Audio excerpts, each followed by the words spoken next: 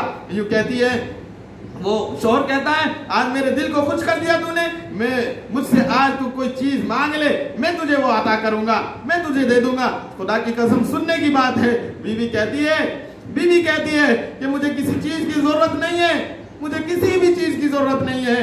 وہ شوہر اصرار کرتا ہے نہیں مانگو، کچھ تو مانگو، بار بار اصرار کرتا ہے، بیوی منع کرتی ہے نہیں مجھے کوئی چیز نہیں چاہیے۔ پھر بعد میں جب بار بار اصرار کرتا رہا، بار بار کہتا رہا، تو بیوی نے کہا اگر مانگو گی کوئی چیز تو دے دو گے؟ کہنے لگا ہاں دے دوں گا، قسم کھاتا ہوں میں تمہیں ضرور دے دوں گا، جو مانگو گی وہ دوں گا۔ خدا کی قسم وہ عورت کہتی ہے کہ مجھے تم طلاق دے دو۔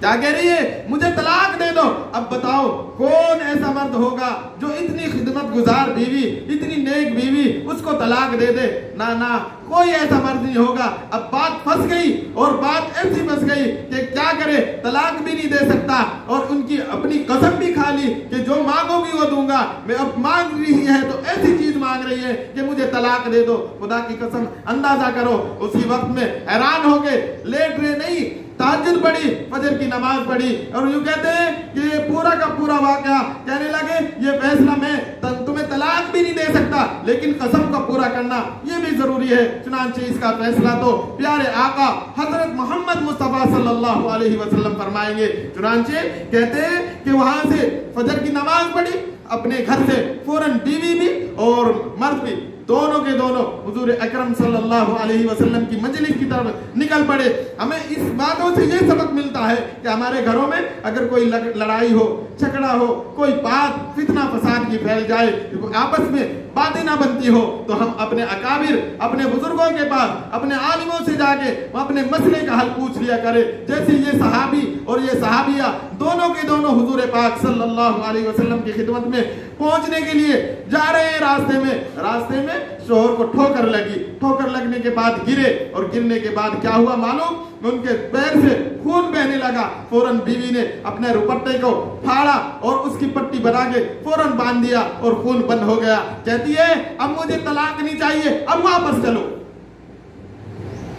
شوہر کو کہتی ہے مجھے طلاق نہیں چاہیے، واپس چلو، میں نے آپ سے اب طلاق نہیں لینی ہے۔ خدا کی قسم، خدا جانے، اللہ جانے، یوں کہتا ہے شوہر، میں حیران رہ گیا، میں پریشان رہ گیا کہ ابھی تو کہتی تھی تھوڑی دیر پہلے تہجد کے وقت سے کہتی ہے طلاق، مجھے طلاق چاہیے، لیکن اب کہتی ہے طلاق نہیں۔ کیا ہوا؟ ابھی تک تو حضور کی مجلس میں ہم نہیں پہنچے، ابھی تو کوئی فیصلہ بھی نہیں ہوا، کوئی بات بھی نہیں ہوئی، مجھے بتا تو صحیح۔ یوں کہتی ہے بات سننے کی ہے، یوں کہتی ہے کہ میں نے حضور سے ایک حدیث سنی ہے، میں نے سنا یہ ہے کہ جس آدمی کو پریشانی، جس آدمی کو کوئی دکھ اور درد، کوئی تکلیف پہنچتی ہے، اللہ رب العالمین اس بندے سے پیار کرتے ہیں۔ میں 2 سال سے تمہارے نکاح میں رہتی ہوں، 2 سال سے میں نے تمہیں کسی تکلیف میں نہیں دیکھا، کسی پریشانی میں نہیں دیکھا، کسی بیماری میں نے تمہیں نہیں دیکھا۔ آج میں نے سوچا کہیں اللہ تم سے پیار نہیں کرتے، اللہ تم سے محبت نہیں کرتے، اس لیے میں نے چاہا کہ کیوں میں ایسے بندے کے گھر میں رہوں جس سے اللہ پیار نہ کرتے ہو، اس لیے میں نے تم سے طلاق کا مطالبہ کر دیا کہ میں نے نہیں رہنا جس بندے سے اللہ پیار نہ کرے، میں اس بندے کے یہاں کیسے رہوں، میں نے مطالبہ کر دیا۔ لیکن اب کہتی ہوں کہ میں تم سے طلاق نہیں چاہتی، اب کہتی اس لیے ہوں کہ میں دیکھ رہی ہوں کہ راستے میں تمہیں ٹھوکر لگی، اور ٹھوکر لگنے کے بعد خون بہا، تکلیف پہنچی، اور جس بندے کو کوئی تکلیف پہنچتی ہے اللہ اس سے پیار کرتے ہیں، اللہ اس سے محبت کرتے ہیں۔ اب میں چاہتی ہوں کہ مجھے یقین کامل ہو گیا کہ میرے شوہر سے میرا اللہ پیار کرتا ہے، اس لیے میں اب تمہارے نکاح میں رہنا چاہتی ہوں۔ میری بہنوں، یہ واقعات ہمیں یہ سبق دے رہے ہیں کہ اگر کوئی پریشانی آ جائے، کوئی تکلیف پہنچے، کوئی بیماری اور دکھ درد تکلیف پہنچے، خدا کی قسم بے صبرے نہ ہو، اللہ کی ذات پر بھروسہ کر کے صبر کرے اور اللہ رب العالمین کی طرف سے اس کو ایک آزمائش سمجھے کہ اللہ رب العالمین نے ہمیں ایک آزمائش کے طور پر یہ باتیں دی ہیں اور یہ پریشانیاں دی ہیں۔ اللہ رب العالمین اس بندے سے، اس بندی سے پیار کرتے ہیں جس کو کوئی تکلیف یا کوئی مصیبت یا کوئی پریشانی ہوتی ہے، اللہ رب العالمین کی خاص رحمت اس بندے کی طرف ہوتی ہے۔ آپ نے سنا ہوگا حدیثوں میں حضور اکرم صلی اللہ علیہ وسلم نے یوں ارشاد فرمایا کہ جب مومن بندہ یا مومنہ عورت جب بیمار پڑتی ہے، خدا کی قسم اس کے گناہ معاف ہوتے ہیں، اس کے گناہ معاف ہوتے ہیں، اور اگر گناہ نہیں ہے، بڑی نمازی ہے، بڑی تہجد گزار ہے، بڑی اللہ کی ولیہ ہے، بڑے نیک ہے، خدا کی قسم گناہ نہیں ہے، بیمار ہو گئی، حدیث میں ہے کہ اللہ رب العالمین اس کے درجات کو بلند فرماتے ہیں۔ اور میں نے تو یہاں تک بھی اپنے اساتذہ سے سنا کہ جو بندہ یا بندی بیمار ہوتی ہے، اللہ کے یہاں ایک مقام مرتبہ اس کا جنت میں ہوتا ہے، لیکن وہ اپنے اعمال کی وجہ سے، یعنی جو نمازیں پڑھتا ہے، جو ذکر تلاوت کرتا ہے، تسبیحات کرتا ہے، اس کی بدولت وہ وہاں تک نہیں پہنچتا۔ اللہ تعالیٰ کبھی اس کے سر میں درد کرتا، کبھی اس کے پیروں میں درد کرتا، کبھی اس کو بخار دیتا، کبھی اس کو تھوڑی تکلیف دیتا، کبھی دنیا کی چیزیں اس کے لیے تھوڑی کم کر کے اللہ اس کو اس مقام تک پہنچانا چاہتے ہیں جو مقام اللہ نے اس کے لیے جنت میں رکھا ہے۔ اس لیے ہمیں گھبرانے کی ضرورت نہیں ہے۔ قرآن پاک میں ایک آیت مبارکہ، میں اس کا تھوڑا سا مفہوم آپ کو سنا دوں۔ قرآن نے اعلان کیا وَلَنَبْلُوَنَّكُمْ بِشَيْءٍ مِّنَ الْخَوْفِ وَالْجُوعِ وَنَقْصٍ مِّنَ الْأَمْوَالِ وَالْأَنفُسِ وَالثَّمَرَاتِ وَبَشِّرِ الصَّابِرِينَ۔ اس آیت مبارکہ کو آپ پڑھو اور غور کرو۔ اس آیت میں اللہ یوں کہتے ہیں قرآن پاک میں، ہم تمہیں ضرور آزمائش میں ڈالیں گے۔ میری بہنوں، آزمائش آئے گی، امتحان ہوگا ہمارا، کیونکہ ایمان لا چکے ہیں نا اس ذات پر۔ اللہ ضرور دیکھیں گے کہ ایمان کس درجے کا ہے ہمارا۔ اللہ کہہ رہے ہیں ہم تمہیں آزمائیں گے، اس چیز کے ذریعے کبھی خوف دے کر، کبھی بھوکا رکھ کے، کبھی تمہاری کھیتی اور باڑیاں کم کر کے کہ ان میں غلہ کم ہوگا۔ خدا کی قسم ان باتوں کی وجہ سے اللہ تعالیٰ تمہیں آزمائیں گے۔ لیکن جو بندہ ان تمام باتوں سے، کبھی خوف سے اور ثمرات کے کم کرنے سے، ثمرات پھل فروٹ اور ان کی کھیتی باڑیاں اور تمام کے تمام بھوک اور پیاس کو برداشت کر کے صبر کر لے گا، اللہ کہتے ہیں وَبَشِّرِ الصَّابِرِينَ، بشر الصابرین، خوشخبری انہی کے لیے ہے جو تمام کی تمام حالات پر، تمام کی تمام پریشانیوں پر صبر کرتا ہے۔ اس لیے ہم نے ہر حالت میں اللہ رب العالمین کے یہاں نعمتیں مل گئی، کھانے کو اچھا مل رہا ہے، پینے کو اچھا پانی مل رہا ہے، اللہ کا شکر ادا کرے۔ مولا تیرا لاکھ شکر ہے، تو نے ہمیں اچھا پانی پلایا، اچھا کھانا کھلایا۔ اللہ کے سامنے شکر ادا کرے کہ الحمدللہ الذی اطعمنا وسقانا وجعلنا من المسلمین۔ یہ دعائیں پڑھ لیا کرے کھانے کے بعد۔ خدا کی قسم اللہ کہتے ہیں، اللہ کو پیار آتا ہے کہ میرے بندے نے میری تعریف کی، میری حمد و ثنا بیان کی۔ اللہ رب العالمین کے سامنے جب ہم شکر کریں گے، اللہ قرآن میں کہتے ہیں جو بندے شکر کرتے ہیں ہم ان کا اور اضافہ کر دیتے ہیں، اور جو بندے ناشکری کرتے ہیں لَإِن شَكَرْتُمْ لَأَزِيدَنَّكُمْ وَلَإِن كَفَرْتُمْ إِنَّ عَذَابِي لَشَدِيدٌ۔ جو ناشکری کرتے ہیں اللہ رب العالمین یوں کہتے ہیں کہ ہمارا عذاب بھی سخت ہے۔ جو بندے ملنے کے باوجود روزی اور روٹی اور تمام کپڑے، تمام کی تمام چیزیں ملنے کے باوجود پھر بھی اللہ کی ناشکری کرتے ہیں، پھر بھی نافرمانیاں، پھر بھی شکوے، پھر بھی شکایتیں، خدا کی قسم اللہ کہتے ہیں ہماری پکڑ بھی بڑی سخت ہے، پھر ہم پکڑیں گے، ایسا پکڑیں گے کہ کوئی چھٹانے والا بھی نہیں ملے گا۔ اس لیے ہم نے ہر عمل میں پیارے آقا علیہ الصلوۃ والسلام کی تعلیمات کو دیکھ لینا ہے، ان کے ایک ایک فرمودات پر عمل کرنے کی کوشش کرنی ہے۔ ایک واقعہ اور بتا دوں، حضور اکرم صلی اللہ علیہ وسلم کہ ایک صحابی ابو طلحہ نام ہے، ابو طلحہ بہت بڑے مالدار،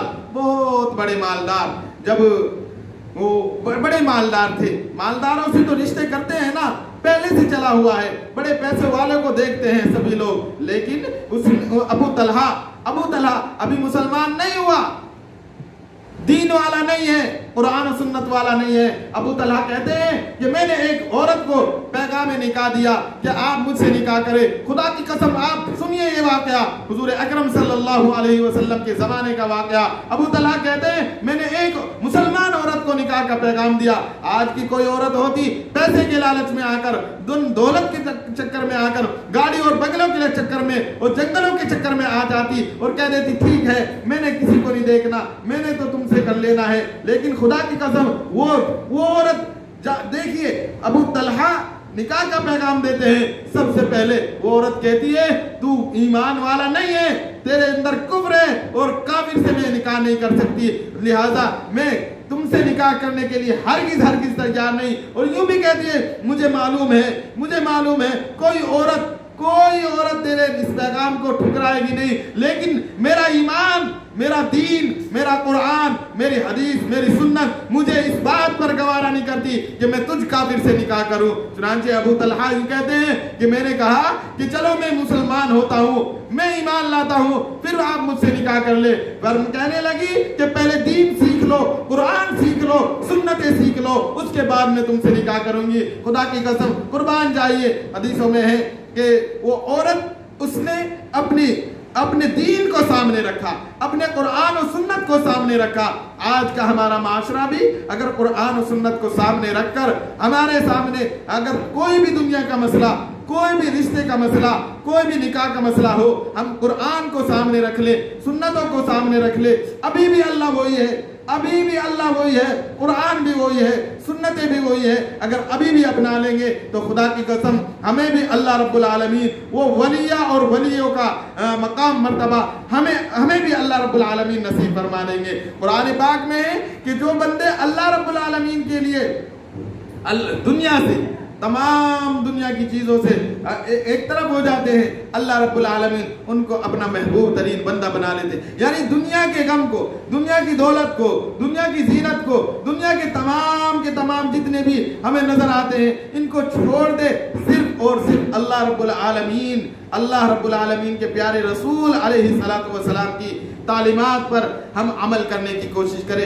کتنے واقعات میں آپ کو سناؤں، کتنی باتیں ہمیں آپ کو سناؤں، ہم نے تو صرف اتنے دیکھ لو کہ ہم نے دنیا کے اندر رہ کر اپنے آپ کو اپنے شوہر کی نافرمانی سے بچنا ہے، اور سب سے پہلے ہم نے کلمہ طیبہ لا الہ الا اللہ جب پڑھا لیا ہے تو اس کے تقاضوں پر عمل کرنا یہ ہے کہ ہر حاجت میں، ہر مشکل میں، ہر آفت اور مصیبت کے وقت، ہر تمام کی تمام باتوں میں ہم نے سب سے پہلے اللہ کو پکارنا ہے۔ غیر اللہ کے سامنے نہ تو پیشانی جھکانی ہے، نہ غیر اللہ کے سامنے کوئی کام غیر اللہ کے لیے کریں گے، خدا کی قسم اسے شرک کہا جاتا ہے۔ اللہ کے لیے ہو، کسی سے محبتیں ہو وہ بھی اللہ کے لیے، اور کسی سے دشمنی اور عناد ہو اور کسی سے میل جول ختم ہو تو وہ بھی اللہ ہی کے لیے ہو۔ اگر غیر اللہ کے لیے ہوگا خدا کی قسم وہ گناہ، فاسق اور فاجر میں ان میں شمار ہوگا۔ میری بہنوں، آج یہ 25واں روزہ ہے، 26ویں شب ہے، کل 27ویں شب ہے۔ حضور اکرم صلی اللہ علیہ وسلم نے فرمایا 5 راتوں میں شب قدر تلاش لو۔ ان 5 راتوں میں یعنی طاق عدد، یہ طاق راتیں جو رہتی ہیں اخیر عشرے کی، ان میں 5 راتوں میں شب قدر گھومتی ہے، پتہ نہیں کون سی رات میں شب قدر ہو جائے۔ اس لیے شب قدر ہم نے 27ویں میں جاگنے کا اہتمام زیادہ سے زیادہ کر لے، اور اس میں یہ ہے کہ ہم اللہ کی عبادات میں جتنا بھی ہو سکتا ہے، یہ نہیں کہ ساری رات آپ نفلیں پڑھے، ساری رات ذکر کرے، ساری رات تلاوت کرے، نہیں، جتنا آپ سے آرام اور چین و سکون سے ہو سکتا ہے کرے۔ لیکن ایک دعا میں وہ بتا دوں، آپ کاپی لے کے آئے ہو تو لکھ لو کاپی، اگر ہے آپ کے پاس دے دے کاپی، ادھر سے لے جا کے ایک کاپی میں لکھ لو۔ یہ دعا حضرت عائشہ رضی اللہ تعالیٰ عنہ کو حضور نے سکھائی۔ حضور اکرم صلی اللہ علیہ وسلم سے پوچھا حضرت عائشہ صدیقہ رضی اللہ تعالیٰ عنہ نے کہ یا رسول اللہ، اگر مجھے شب قدر مل جائے تو میں کیا دعا کروں؟ اللہ کے رسول سے جب پوچھا تو اللہ کے رسول صلی اللہ علیہ وسلم نے فرمایا کہ یہ دعا پڑھ لیا کرو، اگر تمہیں شب قدر مل جائے تو ایک دعا میں تمہیں بتا دیتا ہوں، اور وہ دعا میں بھی آپ کو بتا دیتا ہوں، لکھ لو، اللہم انکا عفو تحب العفو فاعف عنی۔ یہ دعا آپ شب قدر میں ضرور بھی ضرور پڑھ لیا کریں. جس کو یاد ہے اس کو تو یاد ہے, لیکن لکھ لو, گھروں میں بتا دو کہ شب قدر میں کم سے کم ایک دعا, یہ دعا اپنی یاد کر لو اور اس کو پڑھنے کا اہتمام کرو. اور فرمایا یہ تو پورے عشرے میں پڑھنے کے لیے دعا ہے, یعنی افطار کے وقت بھی اس دعا کا اہتمام کرے. حضرت عائشہ کو حضور اکرم صلی اللہ علیہ وسلم نے جو تعلیمات دی ہے اور جو ان کو دعا سکھلائی ہے, وہ یہ دعا سکھائی ہے کہ اے اللہ تو معاف فرما دے, اے اللہ تو معافی کو پسند فرماتا ہے, اے اللہ تو مجھے بھی معاف فرما دے. اس دعا میں یہی کہتا ہے بندہ, اللہم انکا عفو, اے اللہ معافی کو ایک لائق, معاف کرنے والا تو ہے, تیرے علاوہ کوئی معاف کرنے والا نہیں ہے. اس لیے ہم نے معافی کا اعلان ہم نے اس اخیر عشرے میں کرا لینا ہے, اور اللہ رب العالمین کے یہاں ہم نے اپنے آپ کو ایک چہیتا بندہ یا بندی بنا لینا ہے. اللہ رب العالمین کے سامنے اپنی آہو زاری رو رو کر اللہ کے سامنے اللہ کو منا لینا ہے. اللہ کو آنسو بہت پسند ہے, رونا بہت پسند ہے. جب روئیں گے اللہ کے سامنے, اللہ بڑے غفور الرحیم ہے, اللہ بڑے رحمان ہے, رحیم ہے, سب کچھ معاف کرنے والے ہیں. اس لیے ہم نے لا الہ الا اللہ کے تقاضوں پر بھی عمل کرنا ہے, اور اپنے جتنے بھی حقوق ہیں, شوہر کے حقوق ہیں اور بیوی کے حقوق الگ ہیں, دونوں کے دونوں حقوق. میں یہ نہیں کہتا کہ آپ بالکل ان کے اپنے شوہر کی تمام باتوں کو مانیں. میں کہہ چکا ہوں, قرآن اور سنت کے خلاف اگر کوئی بات کا حکم کریں ہرگز آپ نہ مانیں, لیکن اگر صحیح بات اگر وہ کر رہے ہیں, صحیح بات اگر وہ کر رہے ہیں قرآن و سنت کے مطابق, آپ وہ باتیں سر خم تسلیم کریں. آپ کے گھر والے نماز نہیں پڑھتے, آپ کے مائیں نماز نہیں پڑھ رہی, بہنیں نماز نہیں پڑھتی, آپ نے ان سے کنارہ کش نہیں ہونا. آپ ان کو محبت سے سمجھائے, پیار اور الفت سے سمجھائے, اور بتائیں کہ اصل مسئلہ ہمارا آخرت کا مسئلہ ہے. دنیا کی زندگی ہم اپنے سامنے دیکھتے ہیں, نوجوان بھی جاتے, بوڑھے بھی جا رہے, بچے بھی جا رہے, عورتیں بھی جاتی, اور خدا کی قسم بڑے بڑے مال والے بھی جاتے, غریب بھی جاتے, امیر بھی جاتے, سب نے اس دنیا کو چھوڑنا ہے. ایک دن ایسے ہی ہم نے بھی اس دنیا چھوڑنی ہے. یہ مسائل ہم ان کو سکھائیں, بتائیں.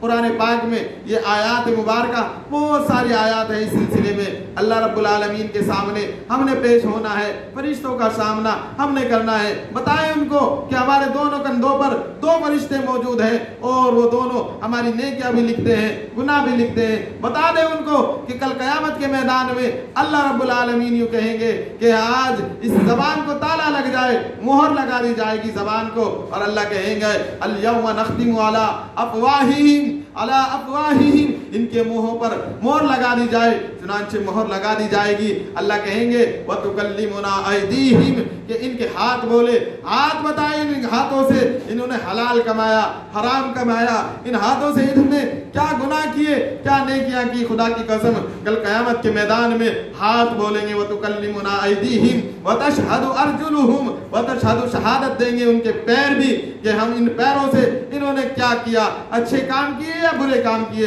تمام کی تمام باتیں خدا کی قسم اللہ سامنے کر دے گا. اور ایک اور میں آپ کو بتا دو, قرآن پاک میں ہے, سورہ کہف میں ہے. قرآن پاک میں سورہ کہف 15واں پارہ اللہ کہتے ہیں لا یغادر صغیرۃ ولا کبیرۃ الا احصاها ووجدوا ما عملوا حاضرا. اللہ کے سامنے جب بندے کے تمام اعمال, تمام کی تمام اچھائیاں اور تمام برائیاں جب سامنے دیکھے گا, اللہ کے کہے گا بندہ مولا یہ چھوٹی سی کمی جو میں نے اکیلے میں کی تھی, وہاں تو کوئی امی موجود نہیں تھی, ابا موجود نہیں تھا, وہاں کوئی موجود نہیں تھا, اللہ یہ سارا کا سارا سامنے آ گیا. لا یغادر صغیرۃ ولا کبیرۃ الا احصاها. اللہ سارا کا سارا لے کے آئیں گے, اور اللہ کہیں گے کہ بندے دیکھ کہیں میں نے کہیں گھٹا تو نہیں دیا, بڑھا تو نہیں دیا. اقرا کتابک, اقرا کتابک. اللہ کہیں گے پڑھ اپنا نامہ اعمال, پڑھ اپنا نامہ اعمال. جب بندہ پڑھے گا تو کہے گا یا لیتنی, اے میرے مولا, اے کاش میرا نامہ اعمال مجھے دیا ہی نہ جاتا, اے اللہ کاش میرا نامہ اعمال میرے سامنے کیا ہی نہ جاتا. خدا کی قسم وہاں پچھتانے سے, وہاں رونے سے, وہاں گڑ گڑانے سے کوئی چیز کام نہیں آنے والی. اس لیے ہم نے جو بہنیں